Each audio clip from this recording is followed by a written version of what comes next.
சக்தி.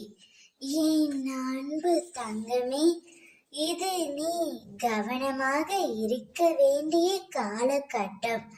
நான் எவ்வளவு தான் கவனமாக இருந்தாலும் சில பிரச்சனைகள் என்னை தேடி வந்து விடுகிறது என்று புலம்புகின்றாய். நான் பாதுகாப்பாகத்தான் இருக்கின்றேன். யார் மீது அன்பு செலுத்த வேண்டாம் என்று ஒதுங்கித்தான் இருக்கின்றேன். இருந்தும் என் மனதில் வலிகள் இருக்கின்றது.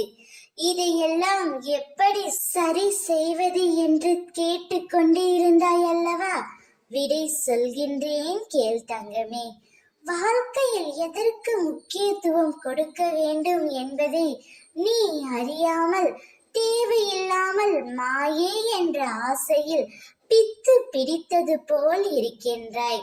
பிறகு ஏன் இந்த வழி என்றால் கூர்மையானது என்பதை மறைந்து இருக்கும். சில விஷயங்களில் அதை உள்புறமாக திருப்பி பார்த்தால்தான் தெரியும்.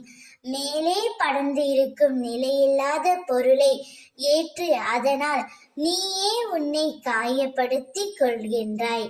கண்ணில் தூசி விழுந்தால் ஒரு நிமிடம் கூட உன்னால் தாங்க முடியவில்லை. ஆனால் நீ தெரிந்தும் தெரியாமலும் உன் ஆத்மாவை தூசி என்றும் தேவையில்லாத எல்லா விஷயங்களையும் குவித்துக் கொள்கின்றாய். அது எவ்வளவு வலியை அனுபவிக்கும் என்று யோசித்து உள்ளாயா? எல்லா தருணத்திலும் நீ ஒன்றை மட்டும் நம்பு, நான் உன்னுடன் இருக்கின்றேன், உனக்கு நல்லது மட்டுமே செய்வேன் என நம்பு. கஷ்டங்கள் கவலைகள் என்று புலம்பாதே, அது இங்கு அனைவருக்கும் உள்ளது. சந்தோஷத்தை மட்டும் அனுபவிக்கும் மனிதர்கள் யாருமே இல்லை.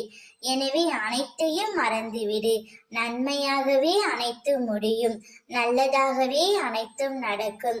ஓம் சக்தி.